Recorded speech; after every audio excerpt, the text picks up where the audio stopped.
राम राम जी। आप सभी को शिव पुराण का अध्याय 16 सुनाने जा रही हूँ। अध्याय का नाम है षण्डलिंग स्वरूप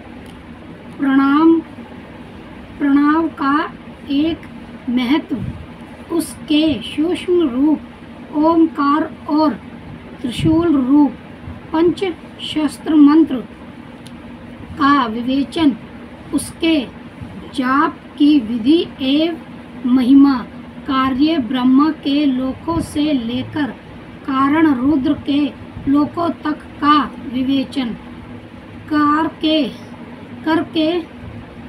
कालातीत पांचवा वारणी विशिष्ट शिवलोक के अवचरणीय शोभा का विराण रूपम तथा शिव भक्तों के सत्कारी की मान्यता। ऋषि बोले, प्रभु महामुने, आप हमारे लिए क्रमश षण्डलिंग स्वरूप प्रणव का महत्व तथा शिव भक्तों के पूजन का प्रकार बताइए। सुत जी ने कहा, महर्षियों, आप लोग तपस्या के धनी हैं। आपने यह बड़ा सुंदर प्रश्न उपस्थित किया है, किंतु इसका ठीक उत्तर महादेव जी ही जानते हैं, दूसरे कोई नहीं। तथापि भगवान शिव की कृपा से ही मैं इस विषय का वर्णन करूँगा। वह भगवान शिव हमारी और आप लोगों की रक्षा का भारी भार बराबर सदैव ही ग्रहण करे। प्रा नाम है प्रकृति से उत्पन्न संसारी रूप संसार का प्रणव, इससे पार करने के लिए दूसरी नव नाव है। इसीलिए इस ओंकार को प्रणव की संख्या देते हैं। ओंकार अपने जप करने वाले साधकों से कहता है, प्रचन्न ना नहीं है वह तुम लोगों के लिए। अतः इस भाव को लेकर भी ज्ञानी पुरुष ओम को प्रणव नाम से जानते हैं। इसका दूसरा भाव यह है, प्रकोषण न नित्य व यमुनश्यमान मोक्षम इति व प्रणव, अर्थात यह तुम सब उपवासकों को बलपूर्वक मोक्ष तक पहुंचा देगा। इस अभिलाषा से भी इसे ऋषि मुनि प्रणव कहते हैं। अपना जाप करने वाले योगियों के तथा अपने मंत्र की पूजा करने वाले उपासक के समस्त कर्मों का नाश करके यह दिव्य नूतन ज्ञान देता है। इसीलिए भी इसका नाम प्रणव है। उन माया रहित महेश्वरों को ही नव अर्थात नूतन कहते हैं। वह परमात्मा प्रकृष्ट रूप से नव अर्थात शुद्ध स्वरूप है। इसीलिए प्रणव कहते हैं।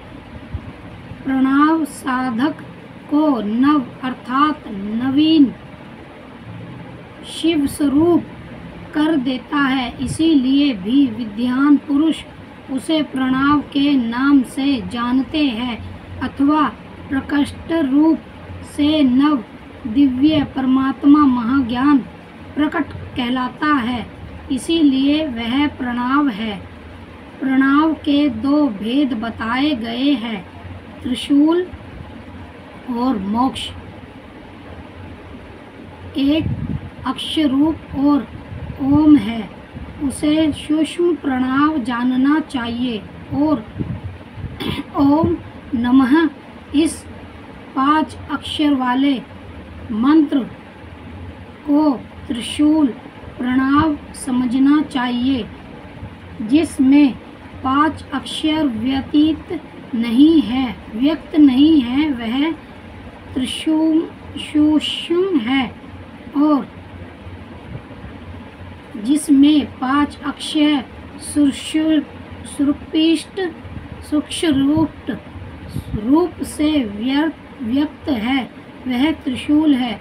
जीव मुक्त पुरुष के लिए सूक्ष्म प्रणव के जाप का विधान है, वही उसके लिए समस्त साधनों का सार है। यद्यपि जीव मुक्त के लिए किसी साधन की आवश्यकता नहीं है, क्योंकि वह सिद्ध रूप है। यथापि दूसरों की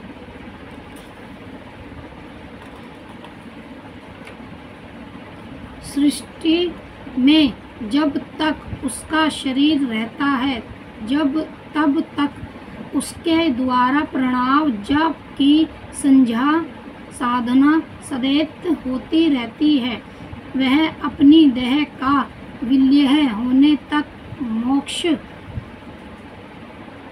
तक सूक्ष्म प्रणव मात्र का जाप और उसके अर्थात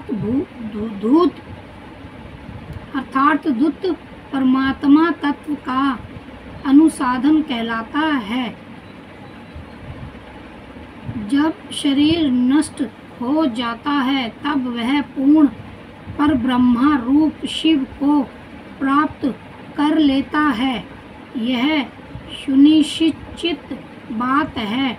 जो अर्थात का अनुसाधन करके केवल मंत्र का जाप करता है, उसे निश्चय ही योग की प्राप्ति होती है। जिसने 36 करोड़ मंत्र का जाप कर लिया हो, उसे अवश्य ही योग प्राप्त हो जाता है। सूक्ष्म प्रणव के भी देहस्य, हृदय और दृश्य गृह के भेद से 2 रूप जानने चाहिए, आकार, ओकार, मकर, बिंदु, नाद, शब्द, काल और कला। इनसे युक्त जो प्रणव है, उसे दृढ़ प्रणव कहते हैं। वह योगियों के ही हृदय में स्थित होता है। कमर प्रयाग्यतन जो ओम है, वह ओ उ मा इन 3 तत्व से युक्त है। इसी को हृदय प्रणव कहते हैं। आ शिव है, उ शक्ति और मकर इन दोनों की एकता है। इस त्रिदेव रूप है, ऐसा समझकर हृदय प्रणव का जाप करना चाहिए। जो अपने समस्त पापों का अक्षय करना चाहते हैं, उनके लिए इस हृदय प्रणव का जाप नित्यत आवश्यक है। पृथ्वी, जल, तेज, वायु और आकाश, यह 5 भूत तथा शब्द, स्पर्श आदि इनके 5 विषय, यह सब मिलकर 10 वस्तुएं मनुष्य की कामनाओं के विषय है। इनकी शाखा मन में लेकर जो कर्मों के अनुष्ठान में संलग्न होते हैं वह 10 प्रकार के पुष्प वृत्तांत अथवा प्रकृति मार्ग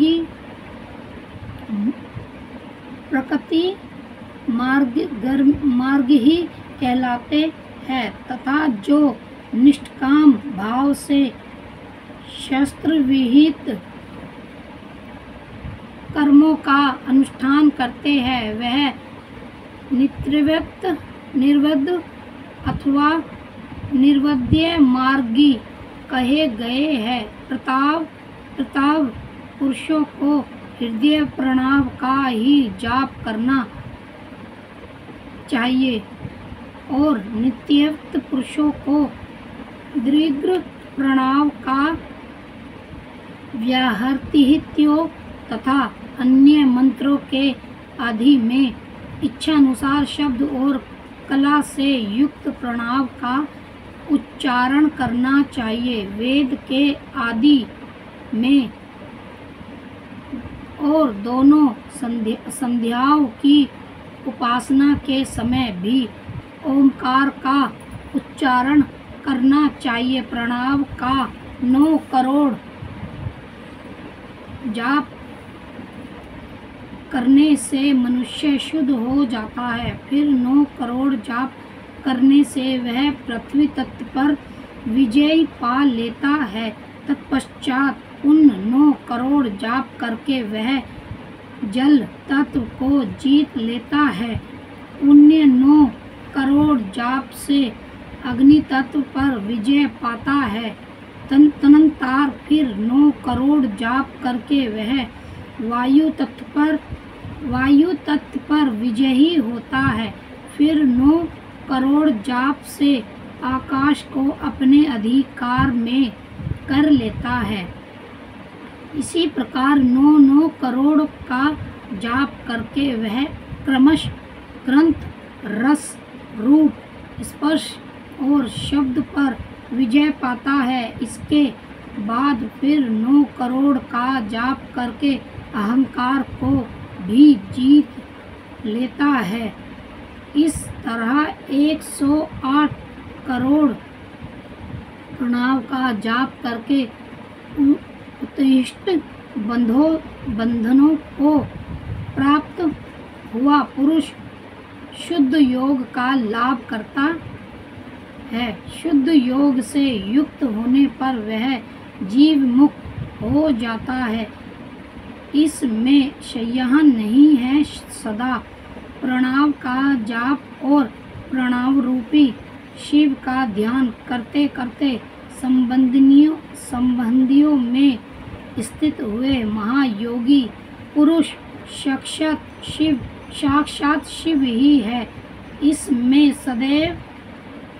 संदेह नहीं है। पहले अपने शरीर में प्रणव ऋषि छन्न और देवता आदि का न्यास करके फिर जाप आरंभ करना चाहिए। आकारादि मृत्तिका वर्णों से युक्त प्रणव का अपने अंगों में न्यास करके मनुष्य ऋषि हो जाता है। मंत्रों के दक्ष विधि संस्कार मृत्तिकन्यास तथा वंड शोधन आदि के साथ संपूर्ण न्यास फल उसे प्राप्त हो जाता है। प्रवृत्ति तथा प्रवृत्ति निर्वृत्ति से मिश्रित भाव वाले पुरुषों के लिए त्रिशूल प्रणव के जाप ही अभिष्ट साधक होते हैं। किया तप और जप के योग से शिव योगी 3 प्रकार के होते हैं जो क्रमश योगी, तप योगी और जप योगी कहलाते हैं। जो धन आदि वैभवस्य से पूजा सामग्री का संचय करके हाथ आदि अंगों से नमस्कार करहित क्रिया करते हुए इष्ट देव की पूजा में लगा रहता है वह क्रिया योगी कहलाता है।